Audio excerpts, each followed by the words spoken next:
Hello, this is a TV show review for Light the Night on Netflix. I think it's a 2018 or 2019 Netflix produced TV show that's set in Taipei, Taiwan in 1988. So, 1988, Taipei, Taiwan. And right off the bat, I would rate the show 8.5 out of 10. It's a pretty strong show.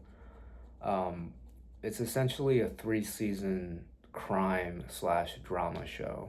So it's like a detective show, but it's also very dramatic. It's three seasons. The first season's 8 episodes, second's 8 episodes, third is 8 episodes. So it's 24 episodes in all. And I can't remember if the episodes are like 45 minutes or 1 hour, but it's like 24 episodes. So it's pretty long. And it's basically it boils down to a murder mystery because you learn right off the bat in episode one that like if you know the terrain in Taiwan, it's very like jungle, like it's very mountainous with a lot of jungles and rainforest climate. And so the opening scene shows just like hikers hiking in the jungle, and then they stumble upon a dead body, basically a dead body that's basically like half buried, and there's like one foot sticking out. So that's like the instigating event for part of the show, the detective portion, in which we have two main characters, two male detectives, one senior, one his lower like protege or mentee mentor type situation. Um, I forget their names, but they're both key characters. And then we move to a different setting. This is still in the first season. We move to a different setting, which doesn't seem to be related at first, but it all like kind of ties together later on. So the first sort of setting is the crime detective trying to solve the murder case, trying to identify the victim and trying to solve like who killed the victim. We know for a fact it's a woman because she has a red stiletto. Okay, so we move on in the first episode. We move on to this business, and this is the main focus of the show. It's kind of like I haven't seen like all like that many TV shows, but I mean really reminds me of Mad Men, where the main focus of the show is in the office.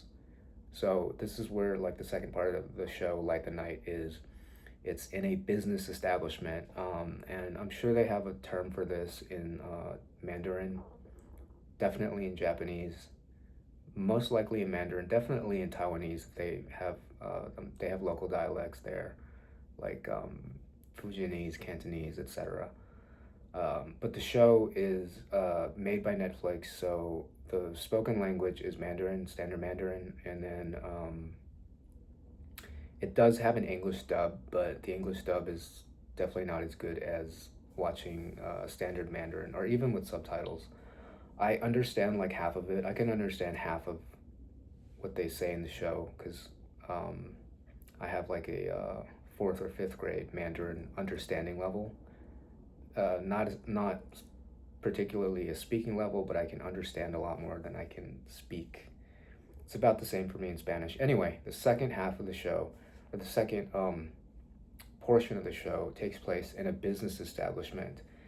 And it's hard to describe because I don't know the term for it in English or in Japanese, but it's basically a hostess club where you have women who they're not like strippers or prostitutes, but what they do is they have clientele who come in after work, and it's usually Japanese clientele. During 1988, Taiwan was doing a shit ton of business with Japan. Japan was doing a shit ton of business everywhere. It was I think as of 1988, the richest country on earth per capita in 1988. Anyway, so it takes place inside this hostess club where the the the hostesses, their job is to basically to drink with these salarymen, most of which are Japanese, and you can tell they're mostly Japanese because the main characters, the clientels, are Japanese, and the hostesses also speak in Japanese. So anyway, this club is called Light, I believe. It's called Light. That's the name of the club. And eventually they have another club across the street that is like a competitor club. But anyway, going back to episode one, Light, the club is run by two bosses, basically, owners. We have Rose and then we have Sue. Now, Sue's the one who created this club. As we find out later, she inherited the club, or she bought out the club from the prior owner. So she has an 80% share, and Rose has a 20% share. And it just so happens that Sue and Rose are best friends.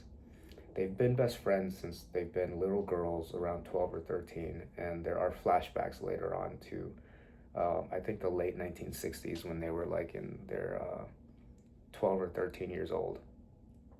Anyway, so it's run by them, and they also work there. So the job it appears to be extremely taxing. Like, you have to sit with your clientele, and then you have to drink along with them.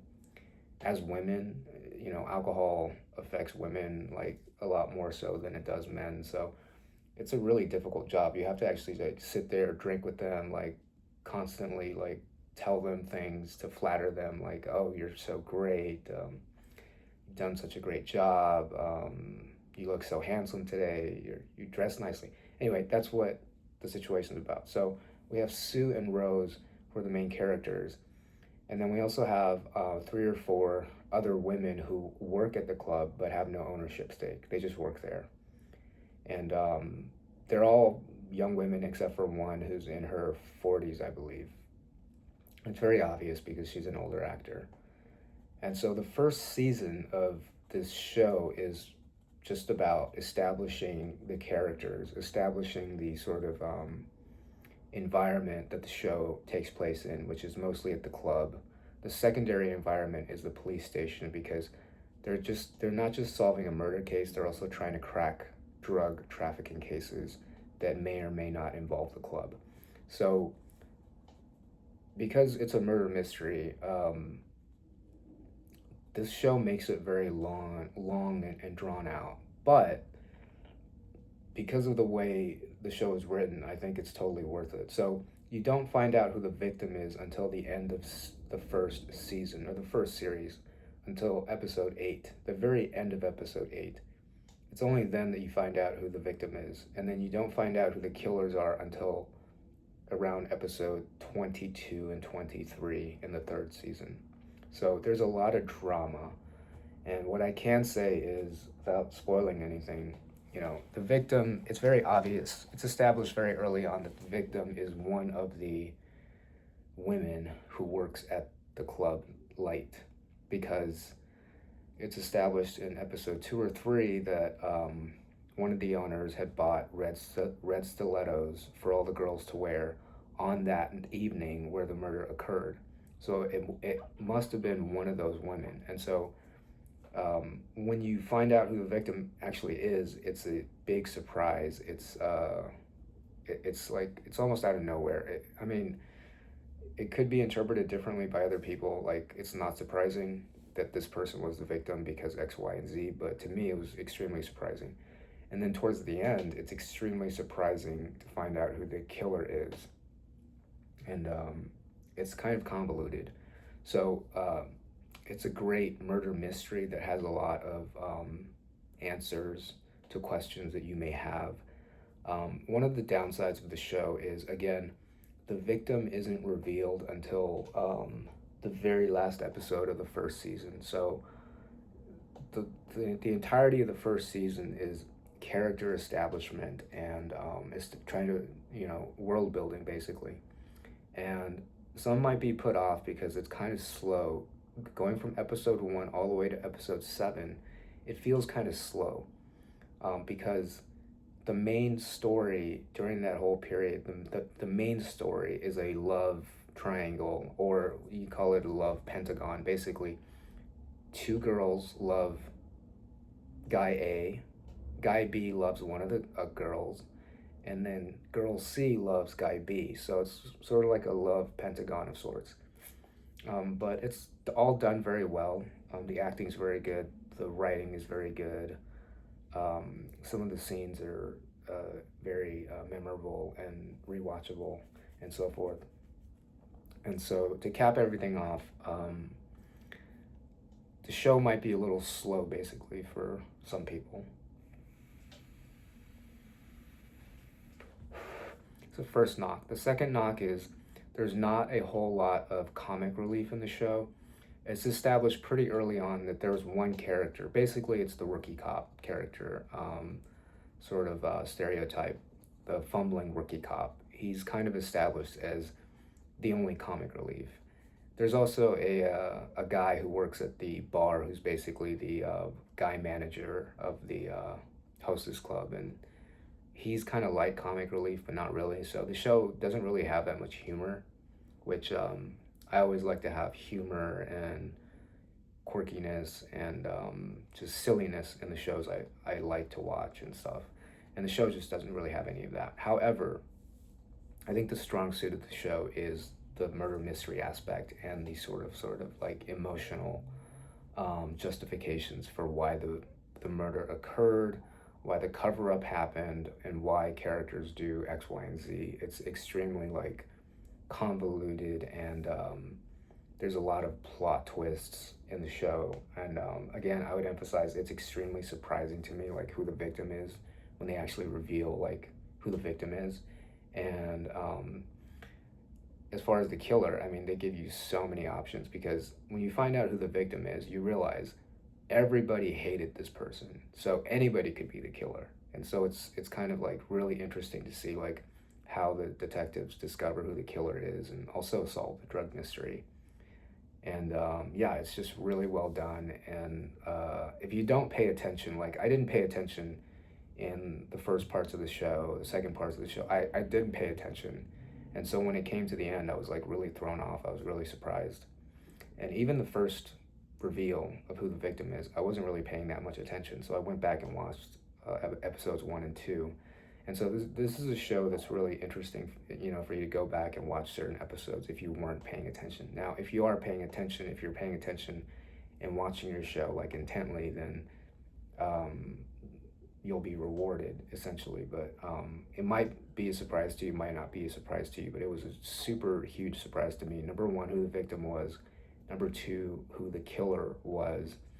And number three, the sort of circumstances of why the murder happened and the cover up and what happened afterwards. And the show has a lot of flashbacks and callbacks and things like that. And it's very kind of realistic, I think. Like, it doesn't sacrifice the sort of Asian or Taiwanese culture for the Netflix audience. It's very, I guess, realistic to the Taiwanese culture in the late 1980s. I don't have a lot of context for that. I'm not Taiwanese. But one of my favorite movies was a Taiwanese movie from the early 90s, just about just regular life, a slice of life movie. I think it was called Yi Yi Yi or something like that. But it was about a kid and his family in the early 90s. And the show is very similar, and they speak mostly standard Mandarin, although they do have scenes where they go to villages and they speak like local dialect. So yeah, they speak standard Mandarin. So if you speak Mandarin, you should be able to understand it. They speak with the southern accent, which basically, you know, in comparison with like the northern Chinese accent, there's no hard R's. Like the R isn't pronounced, whereas in the north, it's like R all the time. When they're speaking Mandarin, it's like R. In the south, it's like no R's. It's just quiet. So you should be able to understand. I can understand half of it. I took like Chinese school when I was younger on the weekends, but it never really like registered in my head. So I never got beyond like a 4th or 5th grade comprehension. I took like Chinese 101 in high school and got like a B. So, but yeah, the show is very highly recommended in my opinion. It is kind of long and drawn out, but I think like the murder reveal and the victim reveal and everything will kind of get you hooked by, I want to say episode 8 is when I kind of got hooked. I was like, oh my gosh, I can't believe that this is the victim. I want to know what happened, so I want to keep watching. prior to that, I mean, the love triangle stuff, it's done pretty well. It's kind of relatable, but it could have been done better. But again, it's really good because it's really surprising, and there's a lot of detail in terms of why the person was killed and who the killers were and what their motivations were and what ultimately happened with the cover up. So highly recommended. Netflix, Light the Night, and I give it an 8.5 out of 10.